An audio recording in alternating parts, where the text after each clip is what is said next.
ಇದು ಜಾಣ ಸುದ್ದಿ, ವಿಜ್ಞಾನ, ವಿಚಾರ ಹಾಗೂ ವಿಸ್ಮಯಗಳ ಧ್ವನಿ ಪತ್ರಿಕೆ.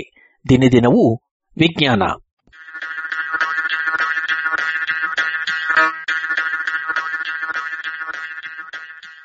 ಸಂಪುಟ 4, ಸಂಚಿಕೆ 53, ನವೆಂಬರ್ 3, 2020.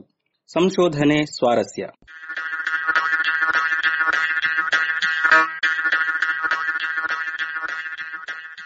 ನೆರವು ಪ್ರಗತಿ ಟ್ರಸ್ಟ್ ಕೋಲಾರ.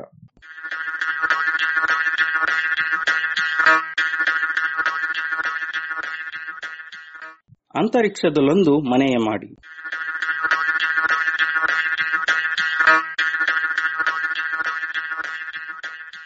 ಹೌದು, ಅಂತರಿಕ್ಷದಲ್ಲೊಂದು ಮನೆಯ ಮಾಡಿದರೆ ಅಡವಿಯಲ್ಲಿದ್ದಂತೆ ಮೃಗಗಳಿಗೆ ಅಂಜಬೇಕಿಲ್ಲ, ಸಂತೆಯಂತೆ ಸದ್ದಿಗೆ ಅಂಜಬೇಕಿಲ್ಲ. ಅಂಜಬೇಕಿರುವುದು ಕೇವಲ ನಿಶಬ್ದಕ್ಕೆ, ಒಂಟಿತನಕ್ಕೆ ಎನ್ನಬಹುದು. ಇದು ಈ 20 ವರ್ಷಗಳಿಂದ ನಮ್ಮ ಭೂಮಿಯ ಸುತ್ತಲೂ ಪ್ರದಕ್ಷಿಣೆ ಹಾಕುತ್ತಲಿರುವ ಪುಟ್ಟ ಮನೆಯೊಂದರ ನಿವಾಸಿಗಳ ಅನುಭವ ಎನ್ನಬಹುದು. ಇದನ್ನು ಮನೆ ಎನ್ನೋಣವೇ, ಪ್ರಯೋಗಾಲಯ ಎನ್ನೋಣವೇ, ನೌಕೆ ಎನ್ನೋಣವೇ ಹೇಳಲಾಗದು. ಇವೆಲ್ಲವೂ ಮೇಳೈಸಿದ ಅಂತಾರಾಷ್ಟ್ರೀಯ ಅಂತರಿಕ್ಷ ನೌಕೆ ಅಥವಾ ಇಂಟರ್ನ್ಯಾಷನಲ್ ಸ್ಪೇಸ್ ಸ್ಟೇಷನ್ಗೆ ಇದೇ ವಾರ 20 ವರ್ಷಗಳು ತುಂಬಿದವು. ಆ ನೆನಪಿನಲ್ಲಿ ಈ ಅಂತರಿಕ್ಷದ ಮನೆಯ ಕುರಿತು ಒಂದೆರಡು ಮಾತು. ಅಂತರಿಕ್ಷಕ್ಕೆ ಮಾನವ ಹಾರಿದ್ದು 1960ರ ದಶಕದಲ್ಲಿ. ಮೊದಲಿಗೆ ರಷ್ಯಾದ ನೌಕೆ ಸ್ಪುಟ್ನಿಕ್ ಭೂಮಿಯಿಂದ ದೂರ ಹೋಗಿ ಪ್ರದಕ್ಷಿಣೆ ಹೊಡೆದು ನೆಲಕ್ಕೆ ಬಿದ್ದಿತ್ತು. ಅಂದು ಆರಂಭವಾದ ಅಂತರಿಕ್ಷ ಯುಗದಲ್ಲಿ ಸ್ಪೇಸ್ ಸ್ಟೇಷನ್ ಇದ್ದು ಒಂದು ಹೊಸ ಹೆಜ್ಜೆ ಎನ್ನಬಹುದು. ಅದಕ್ಕೂ ಮುನ್ನ ಪ್ರಪಂಚದ ಶ್ರೀಮಂತ ರಾಷ್ಟ್ರಗಳೆಲ್ಲವೂ ತಾಮುಂದು ನಾಮುಂದು ಎಂದು ಅಂತರಿಕ್ಷಕ್ಕೆ ನೌಕೆಗಳನ್ನು ಹಾರಬಿಡಲು ಸ್ಪರ್ಧಿಸುತ್ತಿದ್ದವು. ಆದರೆ ISS ಎಂದೇ ಖ್ಯಾತಿ ಪಡೆದ ಈ ಅಂತರಿಕ್ಷ ನೌಕೆ ವಿವಿಧ ದೇಶಗಳ ವಿಚಾರಗಳನ್ನು ಬದಲಿಸಿತು ಎಂದರೆ ತಪ್ಪೇನಲ್ಲ.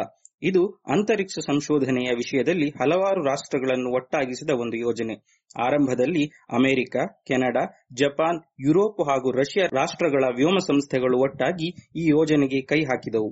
ಇಂದು ಇನ್ನೂ ಹಲವು ರಾಷ್ಟ್ರಗಳು ಈ ವ್ಯವಸ್ಥೆಯನ್ನು ಸಂಶೋಧನೆಗೆ ಬಳಸುತ್ತಿವೆ.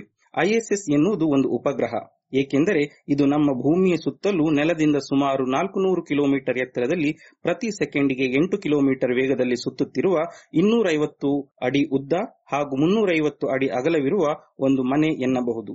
ಇದು ಮನೆಯೇ ಹೌದು, ಏಕೆಂದರೆ ನಮ್ಮ ನಿತ್ಯ ಜೀವನಕ್ಕೆ ಬೇಕಾದ ಎಲ್ಲ ಸವಲತ್ತುಗಳು ಇದರಲ್ಲಿಯೇ ಇವೆ. ಅಡುಗೆ, ಊಟ, ನಿದ್ರೆ, ಕೆಲಸ ಎಲ್ಲವೂ ಇದರಲ್ಲಿಯೇ ಸಾಗಬೇಕಾದ್ದರಿಂದ ಇದು ಮನೆ. ವೈಜ್ಞಾನಿಕ ಶೋಧಗಳೂ ನಡೆಯುವುದರಿಂದ ಇದು ಪ್ರಯೋಗಾಲಯ. ಹೀಗೆ ಇದು ಮನೆಯಲ್ಲದ ಮನೆ ಆಗಿದೆ. ಇನ್ನೂ ಒಂದು ವಿಶೇಷ ಎಂದರೆ ಇದನ್ನು ಯಾವುದೇ ಉಪಗ್ರಹಗಳ ಹಾಗೆ ಒಟ್ಟಿಗೆ ಒಂದೇ ಸಾಧನವಾಗಿ ಹಾರಿಸಲಿಲ್ಲ. ನಾವು ಮನೆ ಕಟ್ಟುವಂತೆ ಇದನ್ನು ತುಣುಕು ತುಣುಕಾಗಿ ಕಟ್ಟಲಾಯಿತು. 1998ರಲ್ಲಿ ಸೋವಿಯತ್ ನೌಕೆಯೊಂದು ಇದರ ಒಂದು ತುಣುಕನ್ನು ಕೊಂಡೊಯ್ದು ಅಲ್ಲಿ ಸುತ್ತಲು ಬಿಟ್ಟಿತು. ಅನಂತರ 2 ವರ್ಷಗಳ ಕಾಲ ಒಂದೊಂದೇ ಭಾಗವನ್ನು ವಿವಿಧ ನೌಕೆಗಳು ಹೊತ್ತೊಯ್ದು ಇದರೊಟ್ಟಿಗೆ ಸೇರಿಸಿದವು. ಹೀಗೆ ಅಂತರಿಕ್ಷದಲ್ಲಿ ಈ ಪ್ರಯೋಗಾಲಯವನ್ನು ಕಟ್ಟಲಾಯಿತು. ಕೊನೆಗೆ 2000 ಇಸವಿಯ ವೇಳೆಗೆ ಇದರಲ್ಲಿ ಮನುಷ್ಯರು ವಾಸ ಮಾಡಲು ತೆರಳಿದರು. ಹಲವಾರು ವಾರಗಳವರೆಗೆ, ಕೆಲವು ತಿಂಗಳಗಳವರೆಗೆ ಈ ಅಂತರಿಕ್ಷ ನೌಕೆಯಲ್ಲಿ ವಾಸ ಮಾಡಿ ಭೂಮಿಗೆ ಮರಳಿದ್ದಾರೆ. ಇದರಲ್ಲಿ ಅಮೆರಿಕೆಯ ಸ್ಕಾಟ್ ಕೆಲ್ಲಿ ಎಂಬ ಗಗನಯಾನಿ ಹೆಚ್ಚು ಕಡಿಮೆ 1 ವರ್ಷ ಕಾಲ ಎಡಬಿಡದೆ ಅಲ್ಲಿ ವಾಸವಿದ್ದದ್ದು ದಾಖಲೆ. ಈತ 2016 ಇಸವಿಯಲ್ಲಿ 304 ದಿನಗಳ ಕಾಲ, ಅಂದರೆ 10 ತಿಂಗಳು ಅಂತರಿಕ್ಷದಲ್ಲಿಯೇ ನೆಲೆಸಿದ್ದ.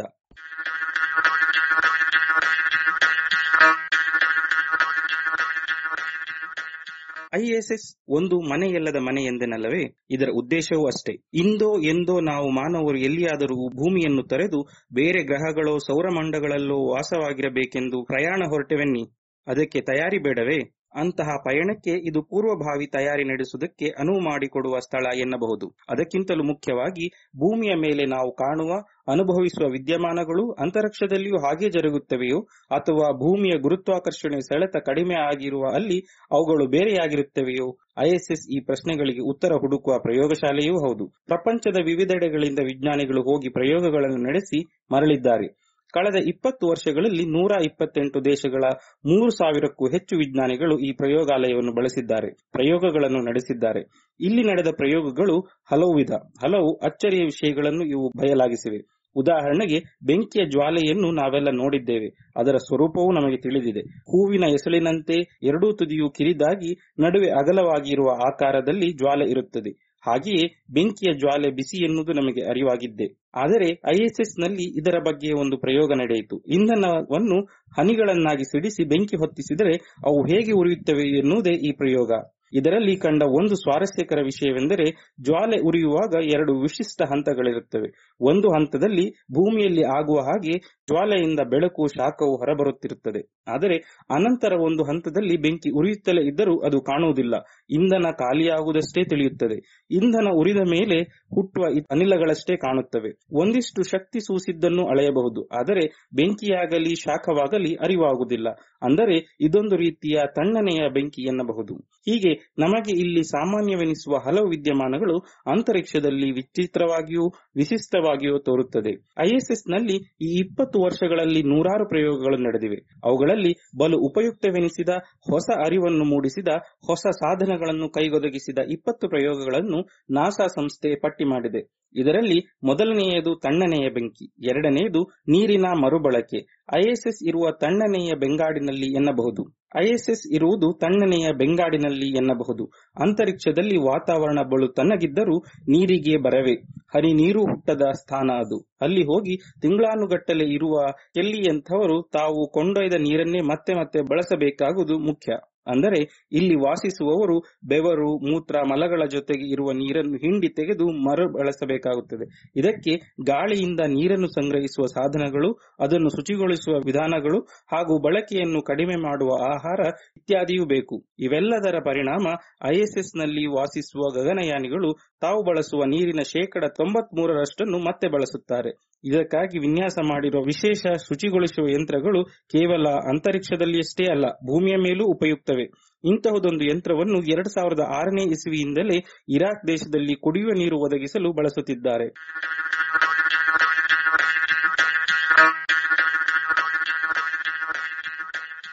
ISS ನಿಂದ ರೋಗಗಳಿಗೂ ನೆರವು ಒದಗಿದೆ. ಪಾರ್ಕಿನ್ಸೋನಿಸಂ ಅಥವಾ ಅಲ್ಝೈಮರ್ ಕಾಯಿಲೆಗಳು ಮೆದುಳಿನ ನರಕೋಶಗಳ ಕ್ಷಯದಿಂದ ಆಗುವಂಥವು.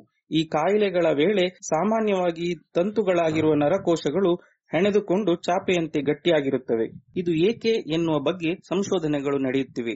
ಈ ಬದಲಾವಣೆಗಳು ಗುರುತ್ವಾಕರ್ಷಣೆ ಇಲ್ಲದೆಡೆ ಬೇಗ ಆಗಬಹುದೋ ಅಥವಾ ನಿಧಾನವೋ? ಜೀವಕೋಶಗಳು ಹೀಗೇಕೆ ಅಂಟಿಕೊಳ್ಳುತ್ತವೆ ಎನ್ನುವ ಬಗ್ಗೆ ISS ನಲ್ಲಿ ಸಂಶೋಧನೆ ನಡೆಸಲಾಗಿತ್ತು. ನರಕೋಶಗಳು ಹಾಗೂ ಅವುಗಳನ್ನು ಅಂಟಿಸುವ ಮೈಕ್ರೋಗ್ಲಿಯಾ ಕೋಶಗಳು ಹೇಗೆ ತಂತಾವೇ ಜೋಡಿಸಿಕೊಳ್ಳುತ್ತವೆ ಎನ್ನುವುದರ ಪರೀಕ್ಷೆ ನಡೆದಿತ್ತು.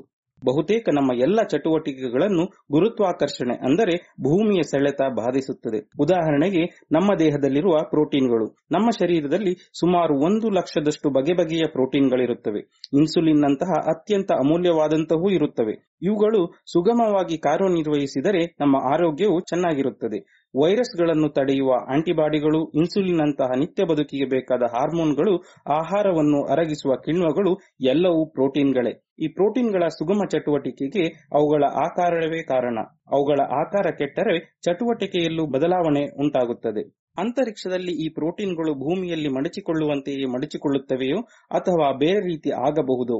ಉದಾಹರಣೆಗೆ ಪ್ರತಿಕಾಯದಲ್ಲಿ ಇದನ್ನು ತಯಾರಿಸಿ ಪರೀಕ್ಷಿಸಲಾಗಿದೆ. ಗುರುತ್ವವಿಲ್ಲದೆಡೆ ಇವುಗಳು ಇನ್ನಷ್ಟು ಪುಟ್ಟದಾಗಿ ಆಗುವುದರಿಂದ ಇವನ್ನು ಚುಚ್ಚುಮದ್ದಿನ ರೂಪದಲ್ಲಿಯೂ ನೀಡಬಹುದೆಂದು ತರ್ಕ.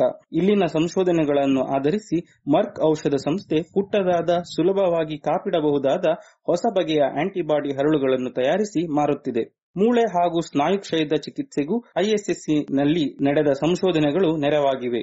ಸ್ನಾಯುಗಳು ಹಾಗೂ ಮೂಳೆಗಳು ಭಾರವನ್ನು ಹೊರುವ ಅಂಗಗಳು. ಹೀಗಾಗಿ ಅಂತರಿಕ್ಷಯಾನಿಗಳ ಮೂಳೆಗಳು ಹಾಗೂ ಸ್ನಾಯುಗಳು ಬಲು ಸುಲಭವಾಗಿ ಕ್ಷಯಿಸಬಲ್ಲವು. ಇದನ್ನು ತಡೆಯುವುದು ಈ ಅಧ್ಯಯನದ ಆದ್ಯತೆ. ಆದರೆ ಇದರ ಜೊತೆಗೆ ಇಲ್ಲಿ ನೆಲದಲ್ಲಿ ಹಲವರಿಗೆ ತಗುಲುವ ಸ್ನಾಯುಕ್ಷಯದ ರೋಗಕ್ಕೂ ವಯಸ್ಸಾದಂತೆ ಬರುವ ಆಸ್ಟಿಯೋಪೊರೋಸಿಸ್ ಅಥವಾ ಮೂಳೆ ಕ್ಷಯವನ್ನು ಅರ್ಥ ಮಾಡಿಕೊಳ್ಳಲು ಈ ಅಧ್ಯಯನಗಳು ನೆರವಾಗಿವೆ. ಅವಳಿಗಳಲ್ಲಿ ಒಬ್ಬರನ್ನಷ್ಟೇ ISSಗೆ ಕಳಿಸಿ ಗುರುತ್ವಾಕರ್ಷಣೆ ನಮ್ಮ ದೇಹದೊಳಗಿನ ಚಯಾಪಚಯ ಕ್ರಿಯೆಗಳನ್ನು ಹೇಗೆ ಪ್ರಭಾವಿಸುತ್ತದೆ ಎನ್ನುವುದನ್ನು ತಿಳಿಯಲು ಪ್ರಯತ್ನಿಸಲಾಗಿದೆ. ಅಂತರಿಕ್ಷಯಾನದಲ್ಲಿ ನಮ್ಮ ಕಣ್ಣು, ದೇಹದಲ್ಲಿನ ಹಲವು ದ್ರವಾಂಗಗಳ ಚಟುವಟಿಕೆಯಲ್ಲಿ ವ್ಯತ್ಯಾಸ ಉಂಟಾಗಬಹುದು ಎಂದು ಇದರಿಂದ ತಿಳಿದು ಬಂದಿತು.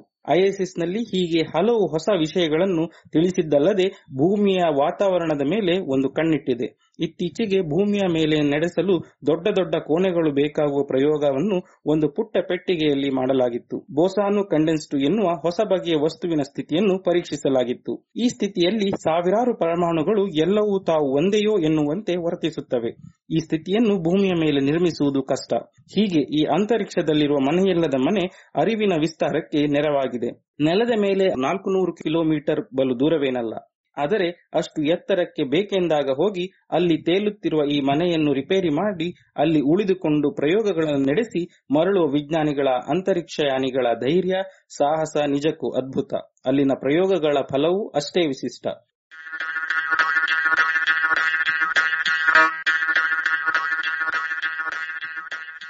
ಇದು ಇಂದಿನ ಸಂಶೋಧನೆ ಸ್ವಾರಸ್ಯ. ರಚನೆ ಕೊಳ್ಳೇಗಾಲ ಶರ್ಮಾ, ಜಾಣ ಧ್ವನಿ ಶರತ್ ಬಿಜೂರು.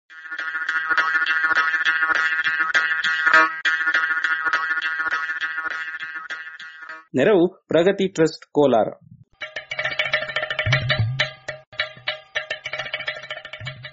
ಜಾಣ ಸುದ್ದಿಯ ಬಗ್ಗೆ ಸಲಹೆ ಸಂದೇಹಗಳು ಇದ್ದಲ್ಲಿ ನೇರವಾಗಿ 9886640328 ಈ ನಂಬರಿಗೆ ವಾಟ್ಸಪ್ ಮಾಡಿ, ಇಲ್ಲವೇ ಕರೆ ಮಾಡಿ.